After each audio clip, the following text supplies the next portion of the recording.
On va parler de Masters of the Universe Revolution avec Ben en principal.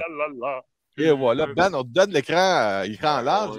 Tu as 10 minutes pour nous parler de cette nouvelle saison ou nouvelle série. Je ne sais pas si c'est un spin-off, une continuité de l'autre série. Vas-y. Ben, fait que là, dis-toi que tu embarques déjà dans la deuxième série, là. Il y en a eu une avant, qui était Revelations. Moi, je suis un Kevin Smith shill, right? J'endosse Kevin Smith dans la vie.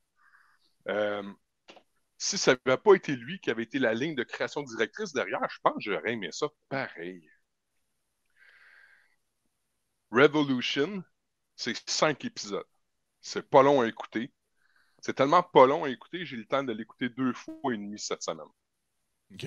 Quand je vais en ligne et que je tricote les opinions des gens, c'est comme 180 degrés de moi. Là. Moi, j'ai trouvé ça drôle, puis j'ai trouvé ça agréable à écouter. Les images sont belles. L'animation, les fighty scenes sont à point. Je sais pas, je comprends pas pourquoi les gens ont tant pas aimé, parce que c'est l'opinion du public présentement. Quand tu vas en ligne, là, tu checkes, là, tu as même Kevin Smith qui pleure. Oh! Parce qu'ils sont en train de... Il pleure tout le temps! Moi, je la reconnais, l'image. Ça n'a même pas rapport avec cette fille de Motu, là, tu sais, Masters of the Universe. Fait que moi, j'aimais ça. J'ai trouvé que c'était intriguant. Puis j'aime ça parce que c'est pas pareil. C'est pas à ce que je m'attends.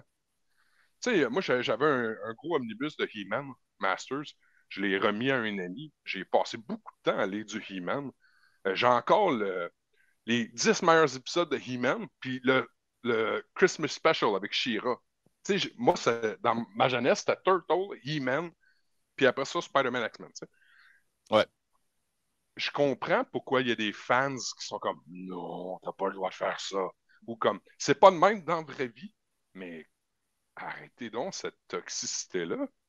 Peux-tu m'expliquer, parce qu'on n'a vraiment pas grand temps, Ben, peux-tu m'expliquer où est-ce que se situe cette série-là, là, de 5 épisodes? Je regarde ça, puis là, j'ai compris que Tila est déjà rendue la sorcière.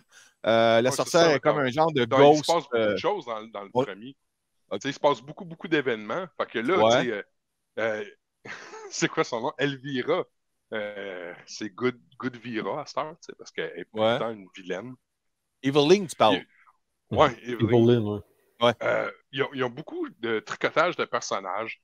Ils ont fait des beaux petits coups de chapeau aussi à des personnages qui étaient présents dans l'ancienne série qu'on n'aurait jamais pu voir. C'était tellement compliqué de les rentrer dans cet univers-là, puis ils ont quand même réussi à nous les présenter. Le podcast de Fat Man Beyond de cette semaine, c'était ça le gros thème, c'était ça Mewtwo. Puis, comme là, tout le monde se pose la question, il va-t-il avoir une saison 3, il va-t-il avoir un Christmas Special, qu'est-ce qui va se passer?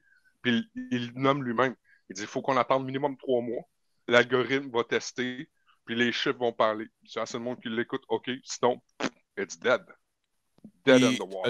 Est-ce que tu peux me dire, parce que ce que j'ai pu comprendre, puis même moi, j'avais testé l'autre saison avant, c'était pas mal, comme on dirait dans le terme, c'était très woke. Tila était rendue la plus forte, He-Man était tassé de bord.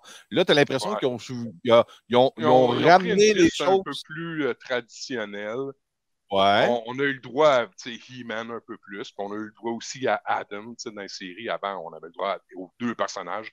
J'ai trouvé que les 2 étaient présents dans la saison 2, Revolution. Je sais pas. Je veux pas te donner de punch. Va l'écouter si tu as envie de savoir qu'est-ce qui se passe dedans. Moi, j'ai envie de te parler de comment moi je me suis senti. Je me suis senti super bien, man. J'avais l'impression de redécouvrir des nouveaux personnages. J'avais l'impression d'avoir plus de viande autour de l'os puis de pouvoir mordre dedans. J'aimerais donc ça qu'il y ait une saison 3 parce qu'ils nous finissent vraiment sur une espèce de petit pic, là, un peu comme dans la fin de la saison 1. Moi, j'ai aimé ce qu'ils ont fait avec Skeletech. Ça avait du sens, Skeletech, avec la fin de saison 1. Skeletech, c'est qui, ça? C'est Skeletor qui est possédé par Motherboard. Ah oui, c'est ça qu'on voit, il est comme à moitié cybernétique. Il commence c'est la fin de la saison 1, là, tu vois qu'il se fait infecter. Moi, j'ai trouvé que c'était super bien tricoté. Comme ils font tout. Il amène un genre d'élément comme les Borg, là, Resistance Futile. Ouais, ok. OK. Puis, pour conclure là-dessus, j'ai pas tant de négatifs à dire là-dessus. Ça rejoint quelle clientèle, ça, Ben? Ben, moi, je pense que c'est fait pour les jeunes. Ça OK. rejoint vraiment plus la jeunesse d'aujourd'hui, la façon dont c'est écrit ou la façon que. Il y en a un qui disait écoute, si une personne qui dit être roi se présente et nomme qu'il est le vrai descendant, il dit hey man, arrête ça, c'est un kid de 10 ans qui va écouter ça, il s'en fout, lui, là, qu'est-ce que ça se passe dans la vraie vie. Là. Ouais, faut pas analyser ça trop profondément. Là, c'est 14 ans et plus. C'est ça le rating. Fait, oui, c'est vrai, c'est plus nous autres qui vont les écouter parce qu'on est nostalgique et ça vient nous chercher dans quelque chose. Mais le but, c'est d'inviter des jeunes à continuer à aimer ça. On a une nouvelle génération de consommateurs et de collectionneurs. En passant, là, je vois en arrière de toi, tu as beaucoup de Marvel, DC, Ninja Turtles en figurine. Tu n'as pas de Masters of the Universe. Parce qu'il me semble qu'ils ont ressorti les Masters of the Universe. Non, je n'ai pas embarqué. Oui, ils ont fait une ligne au complet, mais j'ai pas mordu là-dessus. Je suis plus allé pour la BD.